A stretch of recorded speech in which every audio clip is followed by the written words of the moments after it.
விண்வெளியில் உள்ள ISS எனப்படும் சர்வதேச விண்வெளி நிலையத்தில் 287 நாட்களாக தங்கியிருந்த இந்திய வம்சாவளியைச் சேர்ந்த சுனிதா வில்லியம்ஸ் அவர்களும் பூச் வில்மோர் அவர்களும் தொழில்நுட்ப கோளாறு ஏற்பட்டதால் பூமிக்கு திரும்ப இயலாத நிலை ஏற்பட்டது.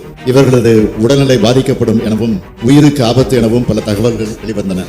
இருந்தும் அந்த விண்வெளி மையத்தில் அவர்கள் அயராது தங்களது பணிகளை மேற்கொண்டு வந்தனர். இந்த நிலையில் ஃபால்கான் 9 எனும் ராக்கெட்டுடன் டிராகன் எனும் விண்கலம் அனுப்பப்பட்டு சர்வதேச விண்வெளி நிலையத்தை சென்றடைந்தது. இதன் மூலமாக சுனிதா வில்லியம்ஸ் அவர்களும் பூச் அவர்களும் அங்கிருந்த மேலும் 2 வீரர்களோடு இணைந்து பயணித்து பத்திரமாக புளோரிடா அருகில் கடலில் தரையிறங்கினர்.